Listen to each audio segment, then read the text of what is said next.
some! Fight some! Fight some!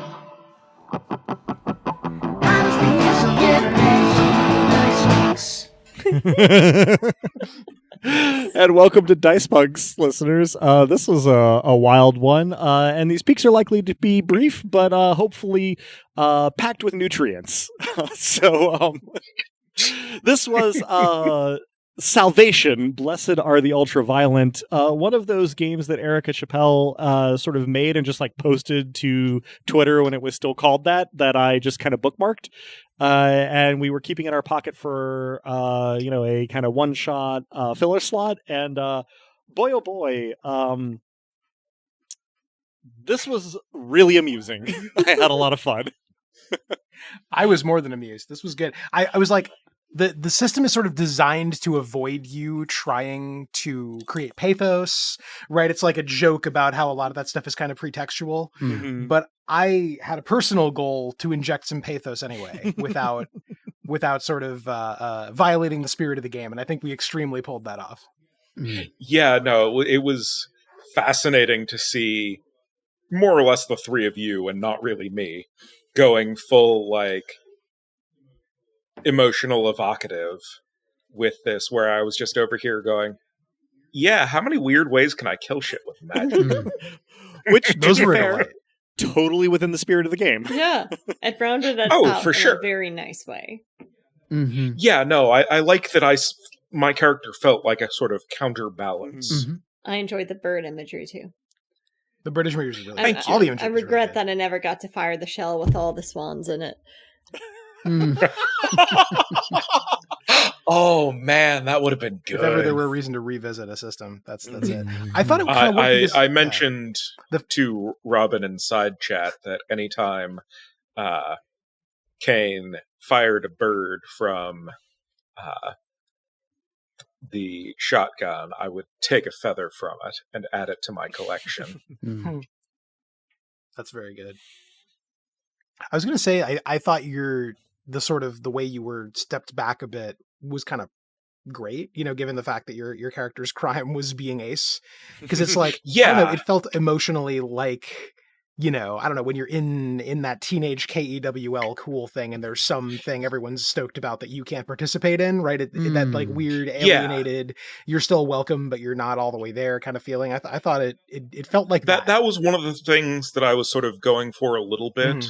Also, just, the entertaining if Ace folks riff on it of Aces are all wizards. I've never heard that trope. I found it to be true in my life, but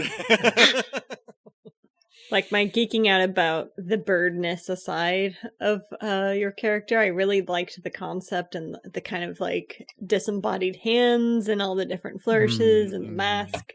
That was sort of an evolution over the course of the session. It's just like the first time I had one of the hands and I didn't specify it as my or our, it was just the hand. Mm-hmm. I was like, oh, these are props. This whole thing is props, as revealed with the like spreading of the wings and the all there is are pinpoints of light, and that explains why we are. Yeah, I appreciate the mystery and the flavor of your character, especially as we kind of saw a little bit more about what's behind this initial kind of feather facade. Totally. No, and again, it felt authentic to the system in like a sideways way that I hadn't thought. We all thought of it in super different ways, right? Where I was like, I got a gun that shoots guns, right? Mm-hmm. Whereas you had this like incredibly cool esoteric notion, and you rolled with it. That was completely I basically with the spirit of the I basically rolled with yes, we are visitors to this universe, totally. Which is very very conflict mallet. Yeah. Well, here behind the paywall, I can drop the joke. This is a system that is specifically kind of evoking the spirit of War 1000, the tabletop war game, with the setting of their sort of spin-off squad-based game, Necta.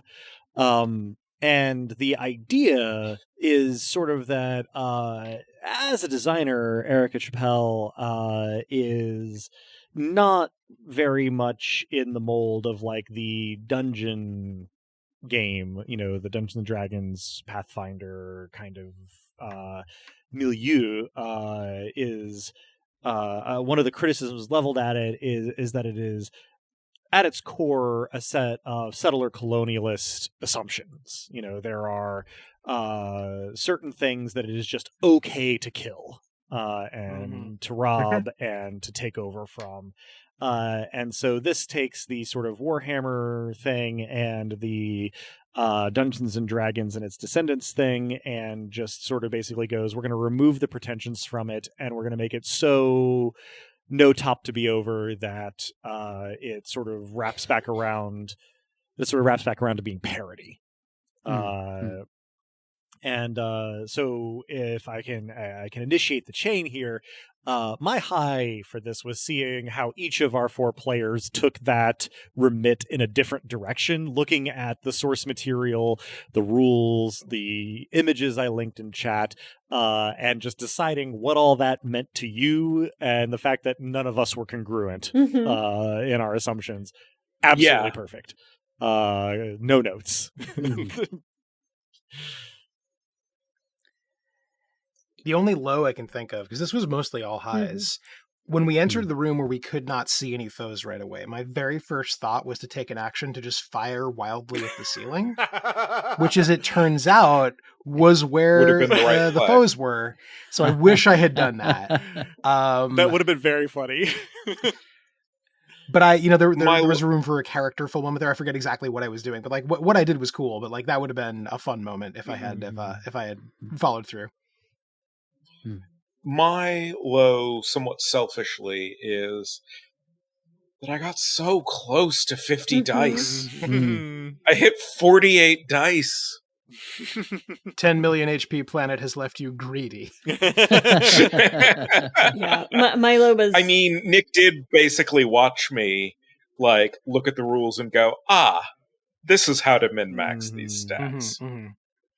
Milo was definitely balancing my hunger for as many dice as possible with my aversion to mathing and having to remember how many numbers do what and when. Yeah. Yeah, I think that...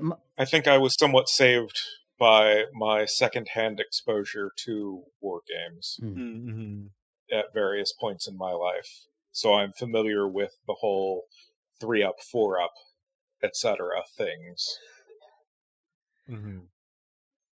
My high go ahead. No, you first. I was just going to say that my high for just about any episode is going to be the wonderful characters and characterizations that my fellow punks, bring to the situation.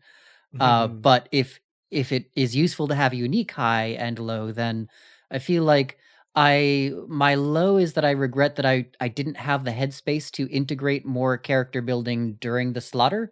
All of my head was on dice and trying to characterize, the killing itself, that I'm just like, how do I work conversation into this? And so that wasn't a very low because there were some wonderful opportunities to do that after the killing.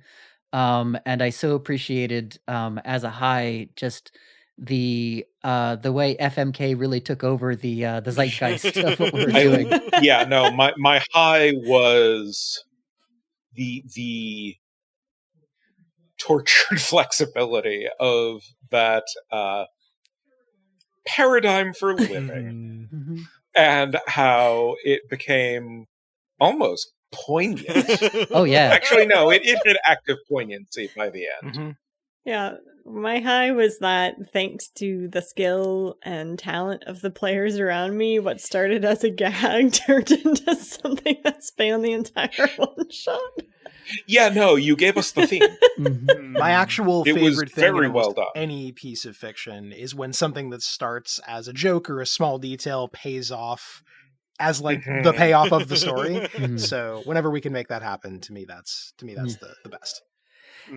Also, as an aside, since at least 2 of our patrons know of my extreme distaste for PvP in role-playing games, I want to thank everyone in all of this for sort of collectively deciding inside chats how this would go and handling it all quite gracefully. I was not really part of those side chats, but even knowing Dez's distaste for it, it seemed like the punches were being planned, so I rolled with them, and I think it turned out really well.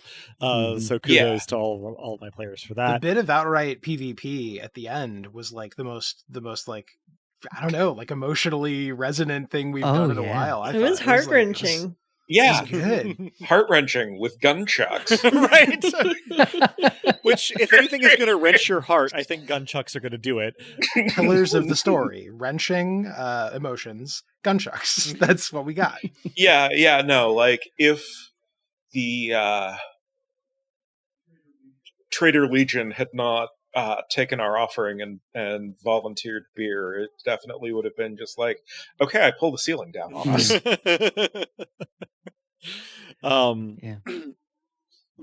Since I don't really have a low for this episode, my facetious low is going to be that I didn't have a better device to hand for giving my voice the canonical Space Marine radio distortion than this spherical baking pan, which I think definitely needs an honorable mention for this app. Oh, absolutely. But I if I had like just a disposable pie tin, it would have been perfect. This was a little too rigid and a little too thick to get just that real exact thing in there. But the fact that that is the closest I can come to a low is how delightful this has all been. It was a great time. Yeah, absolutely. There is also one last thing that. Also, go ahead. Go ahead. I was just going to add, since I was feeling inspired in anticipation of this upcoming, one shot, and so I thought that it was at least possible mathematically that I could die in the first room, and so I came up with a second character. And so character 1 was the, reformed pacifist. Character 2 was going to be a physicist that, was convicted of ultra murder. Which involves some kind of a superposition physics hijinks. And so, he killed somebody, but he killed every version of that person in every timeline. That's brilliant. Using physics. So it's just very, And your third character? It's a great crime, by the way. Just for those listeners who pay for the privilege of knowing these things? Yes, well, the third character was going to have a kind of rhyme scheme with the first, insofar as it was also going to be religious, but more youth pastor vibes. So that the savior is like, who also gets angry sometimes and thinks the world is shit? The savior. Oh, that's Let me tell you more about him. Pulls out a guitar and starts strumming. So I'm a little sorry we didn't get to meet those two other guys. I actually, when you said that, I like sketched out a backup character real quick who was going to be in the Inferno for copyright infringement. That's great. For maximum impact trademark. Ooh, that would have been better. Yeah. Mine would have tanked a otherwise solid social media platform. I didn't have a backup character. I was just going to roll with this until all of my feathers fell off. Yeah, no, that worked. I mean, it turned out to work well. I kind of designed mine to die early, and that didn't happen. So yay. Yeah. Well, it's one of those things where like I feel like I have learned a lot about this system in playing it, and I think one of the things that I would do next time, not that, like I said, I didn't really have a low this time. I didn't think that anything here was really like lackluster, but in terms of the ramp up, giving you a large number of weak enemies to start off with amps you up a lot, which it turned out to be great for our purposes here because it lets you show off the pyrotechnics, as it were. I think that was a tactical miscalculation in terms of a versus sense, but it worked very well for the structure here. Well, I learned pretty quickly how that was going to go and how I could select things that would reduce the kill die pools. And so it turned out to be just fine. If we were to do this again in some regard, not that I think we'll repeat this in the podcast necessarily, I mean, unless a bunch of people sign up for Patreon and want it, but you could get a different curve to the thing by adjusting the number and type of enemies a little bit more cannily. Yeah, you gave us a lot more enemies throughout, and I think that was related to our being 4 instead of the stated maximum of 3. Right, yeah. And I think that just having stiffer opposition up front such that it was taxing but didn't give you quite as many kill dice going into the early rooms would actually probably have served a little bit better in terms not of the quality of this episode, because I think it was essentially flawless from my perspective. Yeah, no, this episode will be magnificent. But in terms of like a challenge curve in a version of this that wanted such a thing. Yeah, no, I think the like high volume of empty is sort of a reprieve type room. Their food, in a very real sense. Well, we are coming to a pretty late point in the evening, especially for our Eastern Time Zone folks. So if there are any last thoughts or comments, I'd love to hear them. But otherwise, we may wrap this one up a little bit expediently. Last thought. Hopefully this is not the last episode that you appear in, Nick, because that would make it the whole dying thing real fucking awkward. Oh, Don't put that on us. That is the thing about Ultra Murder, is if you die in this game, you die in real life. yes. Yeah, No, then I'll Nick be is no stranded. longer with us. True. Oh, Lord.